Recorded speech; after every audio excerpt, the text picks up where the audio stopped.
Now we will discuss about the structure of anther. Structure of anther, that is anatomy पढ़ेंगे अब हम इसकी. Structure of anther. अभी मैंने आपको क्या बताया था, एंथर कैसा होता है जिम्नोस्पर्म में. लास्ट लेक्चर में आपको बताया गया था बाइलोब्ड होता है एंड डाइथिकस होता है. इस बात को आप कैसे समझ सकते हो कि अगर मैं टीएस कर दूं, ये मान लिया हमारा क्या है एंथर है, अगर इसका मैं टीएस कर दूं, टीएस का मतलब हॉरिजॉन्टल व्यू में इसको कट करके ऊपर से अगर मैं देख रहा हूं माइक्रोस्कोप के हेल्प से, तो उसे टीएस कहते हैं. तो मुझे कुछ ऐसा दिखाई देगा.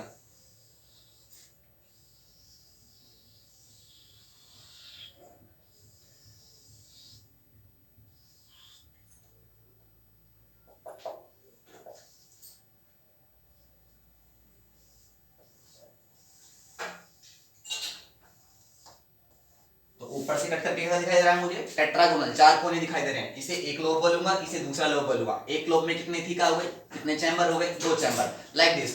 ये एक मकान है, इस मकान में इधर दो कमरे बने हैं. दूसरा मकान ये है, इसमें दो कमरे बने हैं. तो ये एक लोब, ये दूसरा लोब. तो ये क्या हो गया, बाई लोब हो गया. और ये एक लोब में कितने कमरे हैं, यानी कि दो थीका है, दो चैम्बर है, वन चैम्बर टू चैम्बर. इसीलिए हम क्या कह रहे हैं, बाइलोब डाइथिकस. अब दोनों लोब जो हैं विद द हेल्प ऑफ, यहाँ पर अगर कमरों मकान की बात करें तो दीवार से जुड़े होते हैं, ऐसे ही यहाँ पर दोनों lobe with the help of a tissue that is a connective से जुड़े होते हैं. यानी कि दोनों लोग किसके हेल्प से जुड़े होंगे, कनेक्टिव के हेल्प से जुड़े होंगे. कनेक्टिव क्या है, एक वेस्क्यूलेटेड या फिर वेस्क्यूलर स्टेराइल टिश्यू है. वेस्क्यूलर स्टेराइल टिश्यू है जिससे दोनों लोग आपस में जुड़े होंगे. अगली बात, कितने कोने दिखाई दे रहे हैं आपको, चार कोने दिखाई दे रहे हैं. तो टेट्रागोनल हुआ. और प्रत्येक कोने को हम माइक्रोस्पोरेंजियम कहते हैं. कहने का मतलब क्या है कि जो एंथर है, एंथर में चार कोने हैं, तो इसीलिए इसे हम क्या कह रहे हैं, टेट्रागोनल कह रहे हैं. अब प्रत्येक कोने का स्पेशल नाम दिया है माइक्रोस्पोरेंजियम. तो ये क्या है, एक कोना माइक्रोस्पोरेंजियम. माइक्रोस्पोरेंजियम, एक कोने को माइक्रोस्पोरेंजियम कहते हैं. और टोटल कितने माइक्रोस्पोरेंजिया हैं, चार. तो इसीलिए हम कहेंगे कि एंथर कैसा होता है, एंथर इज टेट्रास्पोरेंजिएट, क्योंकि चार माइक्रोस्पोरेंजियम है, एक दो तीन चार, टेट्रास्पोरेंजिएट. बाइलोब हुआ, डाइथिकस हुआ, टेट्रास्पोरेंजिएट हुआ. दोनों लोग किसके हेल्प से जुड़े हैं, with the help of a tissue, vascular sterile tissue that is known as connective. ठीक है. अब क्या है कि भैया यहां पर हमारे जो एक लोब है, एक लोब के बीच में एक लाइन होता है, एक लॉन्गिट्यूडनल ग्रूव रन करता है. एक लॉन्गिट्यूडनल लाइन क्या करता है, रन करता है, which help in the rupturing of anther, जिसे हम कहते हैं लाइन ऑफ डिहाइसेंस, जहां से एंथर रप्चर होगा. आपको पता है, मैं बताने वाला भी हूं आपको आगे, कि inside the microsporangium, in the centre of microsporangium is a tissue that is sporogenous tissue. प्रत्येक माइक्रोस्पोरेंजियम के सेंटर में क्या होगा, एक टिश्यू होगा जिसका नाम क्या होगा, स्पोरोजीनस टिश्यू. क्या नाम होगा उसका, स्पोरोजीनस टिश्यू नाम होगा. तो स्पोरोजीनस टिश्यू कितने हैं एक एंथर के अंदर, चार हैं. इतना समझ में आ रहा है. अब हम एक माइक्रोस्पोरेंजियम की स्ट्रक्चर पढ़ने जा रहे हैं, एक सिंगल माइक्रोस्पोरेंजियम की स्ट्रक्चर हम पढ़ने जा रहे हैं. Structure of microsporangium.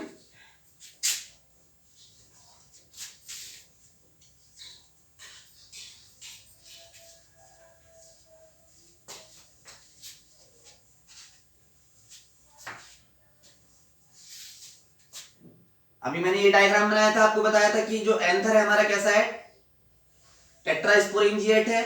What is the meaning of that, कि उसके अंदर चार माइक्रोस्पोरेंजियम है. अगर मैं एक माइक्रोस्पोरेंजियम का स्ट्रक्चर बड़ा करके दिखाऊं आपको, structure of each microsporangium, nearly इसकी जो आउटलाइन है वो सर्कुलर है. कैसी है, सर्कुलर. इसकी बाउंड्री में, यानी ओवरऑल अगर हम एंथर की बात करें तो एंथर की वॉल में चार लेयर होती है. कितनी लेयर होती हैं, चार. जो सबसे बाहर वाली होगी, ये इसका नाम क्या होगा, इसे मैं बड़ा करके दिखा रहा हूं आपको. तो चार लेयर है यहाँ पर. बाहर वाली एपिडर्मिस, उससे अंदर वाली एंडोथीशियम, उससे अंदर वाली मिडल लेयर। अब मिडल लेयर के अंदर भी सब लेयर्स होती हैं, 1 to 3 सब लेयर्स, 1 to 3 सब लेयर्स। उसके अंदर क्या होता है, हमारा टेपेटम होता है। क्या होता है? टेपेटम। ये चारों वॉल क्या कहलाती है? एंथर वॉल कहलाती है। क्या कहलाती है? Anther wall. अब जो आउटर 3 है, outer 3 they help in the protection, they help in the protection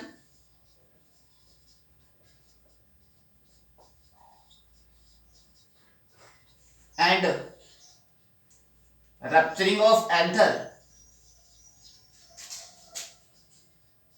protection of pollen grain. Pollen grain को क्या देंगी? प्रोटेक्शन देंगी, साथ में ही एंथर की रप्चरिंग भी कराएंगी, रप्चरिंग ऑफ एंथर। अब मैंने यहां पर ये बना दिया है, बड़ा करके आपको दिखा रखा है। इसके अंदर कितनी सब लेयर है? 3 सब लेयर है, 1 to 3। इन चारों लेयर के अंदर क्या बन रहा है? एक सेंटर में एक क्या प्रेजेंट है? स्पोरोजीनियस टिश्यू प्रेजेंट है। क्या प्रेजेंट है? Sporogenous tissue. तो स्पोरोजीनियस टिश्यू का मतलब क्या है? अब जरा समझ लेंगे। स्पोरो मतलब स्पोर बनाने वाली, जीनस मतलब जनरेटिंग। स्पोरो मतलब स्पोर, जीनस मतलब जनरेटिंग। यानी इस ये ऐसा टिश्यू है, spore generating tissue, spore generating tissue, spore generating tissue.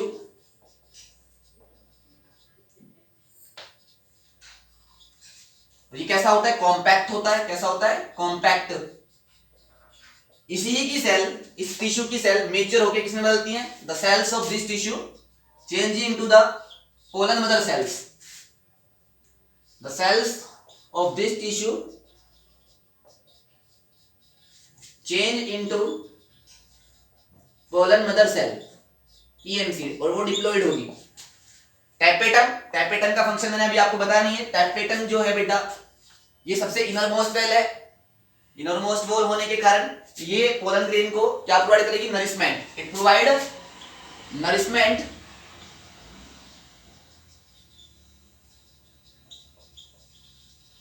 To developing pollen grain. फिर से once I am repeating here, anther का स्ट्रक्चर कैसा है? टेट्रागोनल है। टेट्रागोनल में मतलब 2 लोब हैं, एक इधर एक इधर। एक लोब में कितने chamber? 2 chamber. That's why it is called bilobe डाइथिकस। कितने कोने बन रहे हैं? Total 4 tetrasporangiate. एक कोने को माइक्रोस्पोरेंजियम कहते हैं, तो 4 माइक्रोस्पोरेंजियम है। That's why it is called tetrasporangiate. ठीक है। अब प्रत्येक कोने की अगर बात करें तो उसमें यानी ओवरऑल एंथर के में अंदर कितनी वॉल है? 4। सबसे बाहर वाली एपिडर्मिस, उसके अंदर एंडोथीशियम, फिर मिडल लेयर, फिर टेपेटम। बाहर वाली 3 एंथर को क्या कराएंगी? एंथर में पोलन ग्रेन को प्रोटेक्शन देंगी, साथ में एंथर की रप्चरिंग भी कराएंगी जब पोलन ग्रेन को बाहर आना होगा। अब हम बात करते हैं टेपेटम। टेपेटम के बहुत सारे फंक्शन हैं जो हम अगली क्लास में पढ़ेंगे। It provide the nourishment to the developing pollen grain. यहाँ पर एक ही लिखा है मैंने। अब मैंने कहा था in the centre of microsporangium, microsporangium के सेंटर में क्या होता है? कॉम्पैक्ट टिश्यू होता है। टिश्यू का नाम क्या है? Sporogenous tissue. स्पोरो मतलब स्पोर, जीनस मतलब जनरेटिंग, स्पोर जनरेटिंग टिश्यू। ठीक है। ये कॉम्पैक्ट होता है। इसकी सेल ही किसकी तरह करती है? Change in PMC, pollen mother cell, which give rise to the pollen grain, undergo meiosis. After undergo meiosis, meiosis के अंदर जाने के बाद वो क्या डेवलप करेंगी? स्पोर डेवलप करेंगी। अब इतना समझ में आया? नेक्स्ट लेक्चर में हमें पढ़ना है टेपेटम के फंक्शन क्या क्या हैं, डिटेल्ड फंक्शन ऑफ टेपेटम।